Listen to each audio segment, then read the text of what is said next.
For decades, intelligence, surveillance, and reconnaissance have shaped the battlefield, giving those who see first and strike faster a decisive edge. The Bell OH-58 Kiowa, a trusted U.S. Army scout for over 50 years, embodied this power, but time caught up with it. To replace the aging icon, Bell created the sleek, stealthy 360 Invictus, a helicopter meant to redefine reconnaissance and light attack missions. Yet just as it emerged, the rapid rise of drones changed the Army's plans and reshaped the future of aerial warfare. From Kiowa Scout to the search for a successor.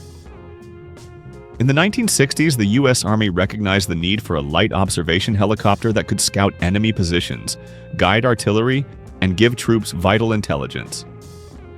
Bell Helicopter entered the competition, but initially lost to Hughes Aircraft's OH-6 Kiowas.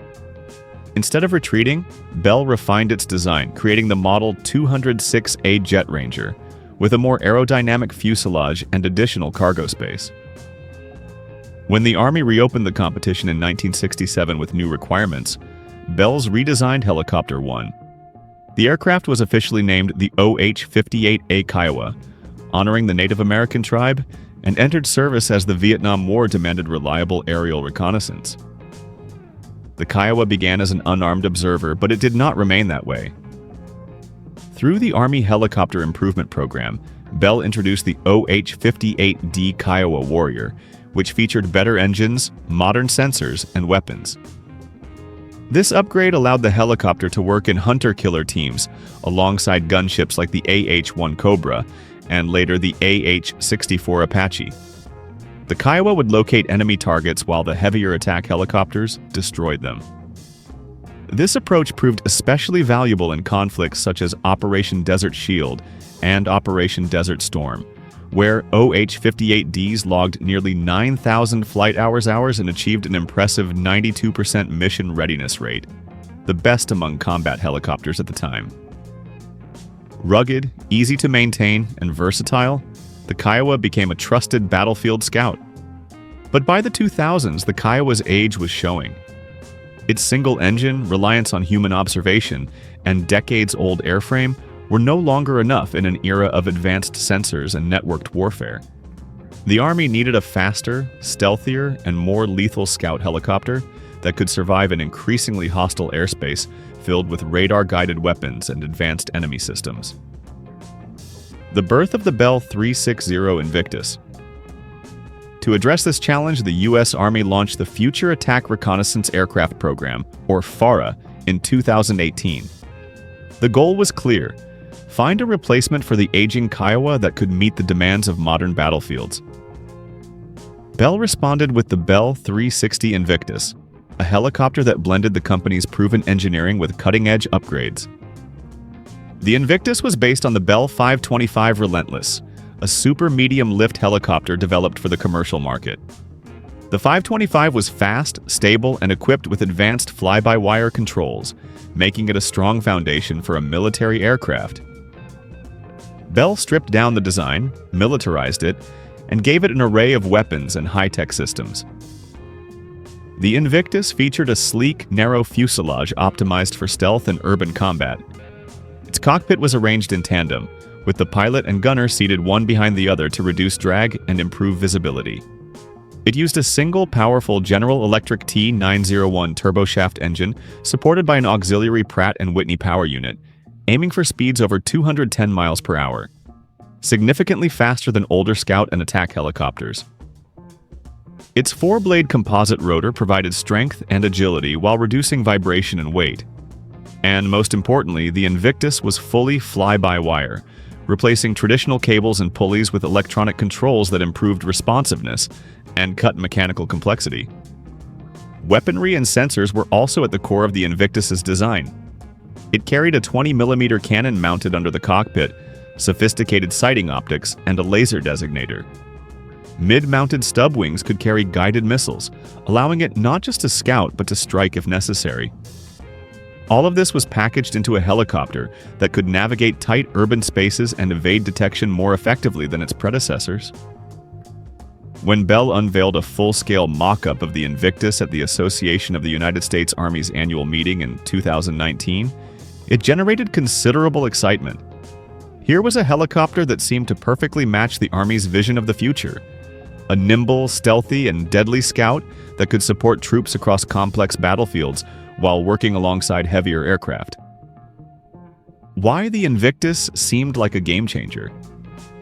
The Bell 360. Invictus appeared to be everything the Kiowa could not be. It promised a dramatic leap forward in speed and agility, crucial for surviving modern air defense systems and moving rapidly between threats.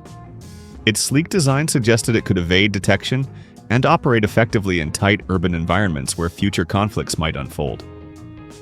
The fully digital fly-by-wire system promised to reduce pilot workload and increase maneuverability, allowing crews to focus on tactics and mission success rather than mechanical flight management.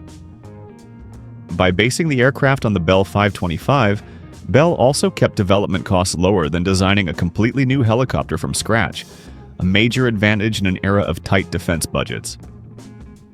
Perhaps most importantly, the Invictus was envisioned as a multi-role platform. It could perform reconnaissance, direct artillery fire, support ground troops, and even engage targets itself if needed. It was not just a pair of eyes in the sky, it was a capable and lethal asset in its own right. For a time, it seemed the Invictus would define the next generation of Army aviation. The drone revolution changes everything. Yet as the Invictus moved through development, the nature of warfare was changing at an unexpected pace. The ongoing conflict between Russia and Ukraine revealed the extraordinary impact of drones on modern battlefields. Cheap, hard-to-detect, and increasingly autonomous, unmanned aerial vehicles were scouting enemy positions, launching attacks and overwhelming traditional defenses, all at a fraction of the cost of manned helicopters. Losing a drone costs little. Losing a helicopter means millions of dollars gone, and more importantly, lives at risk. By early 2024, Army leaders were rethinking their priorities. General Randy George, the Army's Chief of Staff, announced that the Future Attack Reconnaissance Aircraft program would be canceled altogether. The reasoning was practical. There was no longer a compelling need to invest billions in manned scout helicopters, when drones could do much of the job more safely and affordably. Unmanned systems could fly into contested airspace without endangering pilots, adapt to new technologies quickly, and be deployed in swarms to confuse and defeat enemy defenses. For an army balancing costs, technology shifts, and evolving threats, drones were the smarter bet. This announcement effectively pulled the rug out from under the Bell 360 Invictus. After 5 years of development and anticipation, the helicopter's future suddenly became uncertain. While the aircraft itself was impressive, the Army's strategic direction had changed before the Invictus could prove itself in the field. What happens next for the Invictus? Although the cancellation of FARA in February 2024 ended the program that created the Invictus, the aircraft might not be gone forever. Defense analysts speculate that some of the technologies developed for the Invictus, such as its advanced fly-by-wire controls, stealth-optimized design, and efficient rotor systems, could influence future Army helicopters or be integrated into new hybrid manned-unmanned platforms. Bell has not announced plans to produce the Invictus independently, but the company's work on the aircraft is unlikely to go to waste. Lessons learned from its development could shape future designs for both military and commercial aviation. However, without the Army's backing, a full production run of the Invictus seems unlikely. The helicopter may remain a sophisticated prototype, a symbol of what could have been if the battlefield had not shifted so dramatically toward unmanned systems. Lessons from the Invictus story. The rise and abrupt stall of the Bell 360 Invictus highlight how rapidly military technology can be overtaken by new trends. The program shows how long procurement cycles can collide with fast-moving innovation. By the time the Invictus was ready to take flight, drones had already proven their value and reshaped combat strategies. It also reflects the growing emphasis on cost and risk management. Losing a manned helicopter is not only expensive, but politically and emotionally costly due to the lives on board. Drones avoid that burden. Finally, the story demonstrates the importance of adaptability. Helicopters will remain crucial for certain missions like transport, medical evacuation, and heavy attack, but their dominance in reconnaissance is now challenged by smaller, cheaper, and smarter unmanned vehicles. Thanks for watching. If you found this deep dive into the Bell 360 Invictus and the future of military aviation interesting, don't forget to hit the and make sure to subscribe to the channel. Until next time, thanks for watching and stay tuned for more fascinating stories about the tech shaping tomorrow's battlefield.